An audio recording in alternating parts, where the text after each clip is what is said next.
Hello everybody, my name is Daulton Nelson and today I'd like to give my thoughts on a game I just beat. That game is Spelunky, the 2013 PC remake. Spelunky was developed, published, and remade by Mossmouth. It is a roguelike, post-rogue platformer. As many were sharing their decade best list at the end of last year, and at the beginning of this year, Spelunky would consistently land somewhere on those lists. And that isn't without reason.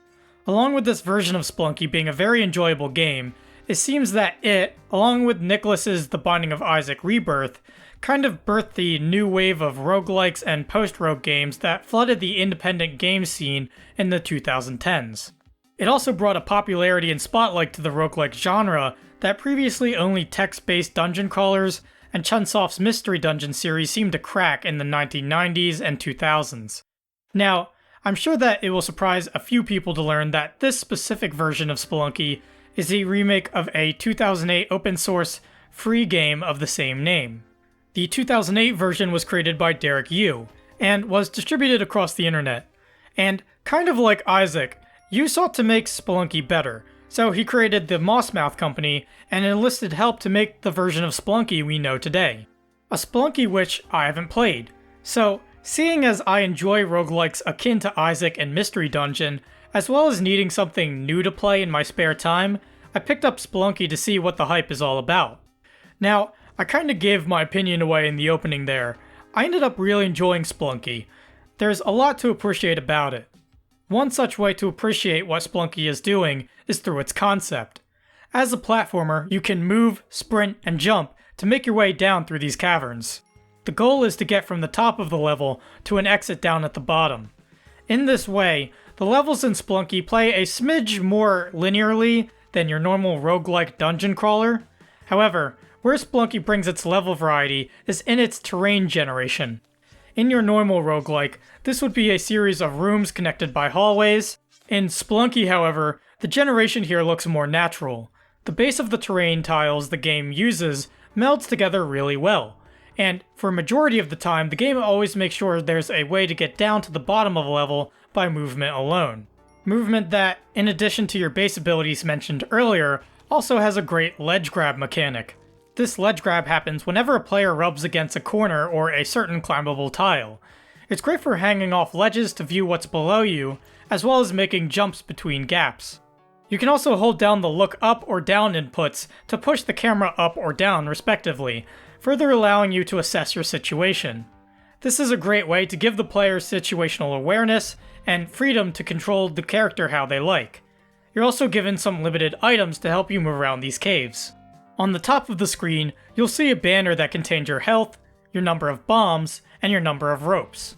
Bombs can be thrown or placed. On explosion, they deal massive damage and destroy a good amount of terrain around it. It's worth noting that all of the terrain in Spelunky is destructible, so if you have enough bombs, you can really carve your own path. Of course, there may be times when the terrain is in such a way to where you can't climb up it. This is where the rope comes in. Using a rope will sling a climbable rope above your character's position. This is great for backtracking or getting past tough situations. Again, these items are limited. You can find them in wooden crates or in shops, but unless you have a good surplus, it's best to be frugal in their use. Throughout these caves, you'll find a wide array of different enemy types. Each enemy behaves differently, which keeps you on your toes. If one hits you, the health displayed will go down.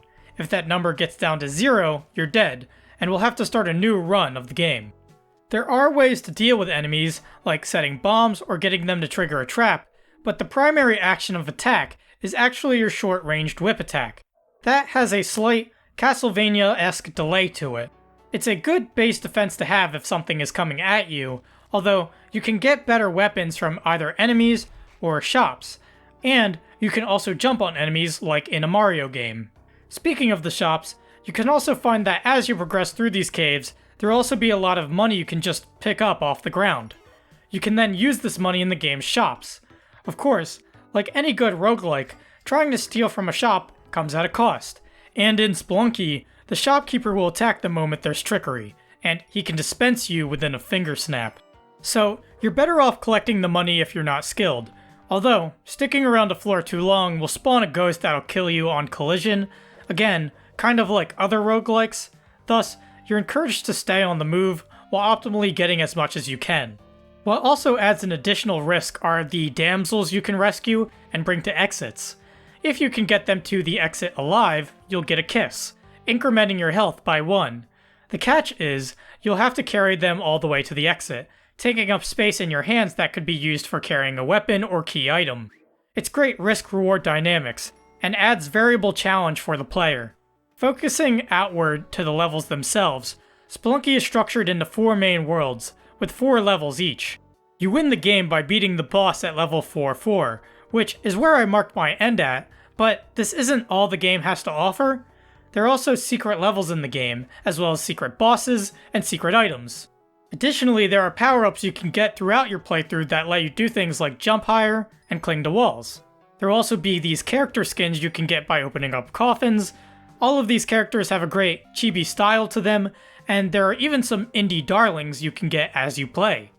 You'll also find that as you progress and clear a world, a tunneling man will ask certain tasks of you, so that you can unlock a permanent shortcut. This starts out simple at first, like bringing in bombs, and then elevates to even tougher challenges. Another thing I really liked about these worlds are the specific quirks they would have. Some would have exclusive traps, hazards, floor curses, and terrain types. I generally liked all the worlds here, except for World 4, the Tombs, which features an annoying Anubis enemy that can kill you with 1 hit, large lava pits that you sometimes can't avoid, and constrained hallways that don't fit with the rest of the game's open spaces. I do like the music that scores it though, as well as the music that scores the entire game. The soundtrack, which was done by the same composer who scored Downwell, is textured yet punchy with this Sega Genesis-esque sound. And while I'm speaking on the sound, I thought the sound design in the game was excellent. Lots of great detail and variety going on in the mix. This all makes for a great game, but I don't think it's perfect. I already spoke on my dislike of the 4th world. There's also the chance that the level generation doesn't include a way to progress through the stage. This happened only around 4 times in my 1,000 runs, so it's rare. But in a roguelike, this happening once can be detrimental to the game. Perhaps the generation algorithm could have used another passover. There were also times where I would be hit by things that weren't visible. This mostly happened when there was an explosion nearby, and usually you can see the damaging objects coming at you, but sometimes I would just get hit by nothing, which is unfortunate. And finally, I think in this post-Isaac world, Spelunky can't help but feel a little thin and a little plain, but I think that's more of a subjective nitpick on my part, rather than an objective flaw with the game. And really, this should be a game you should put in your backlog. Spelunky is the kind of game that's easy to pick up and play, yet hard to master. It's also the type of game where you can just jump right back in from a loss. It does have an addictive quality to it, so I'm going to give it a final score of a low 8 out of 10. If the 4th world was designed better, and I hadn't experienced some of the impossible progression paths that the game throws at you, I think I'd like Spelunky more. Still, this is a solid roguelike that deserves its legacy. Pick this up when you get the chance, you're guaranteed to find gold. That concludes my review of Spelunky. If you like my reviews, you can like, comment, or subscribe. I also have social media links down in the description below, as well as a link to my online portfolio where you can see video game design works that I've done, as well as a link to my Backloggd profile where you can see my ratings. And with that out of the way, please make sure to have a nice day.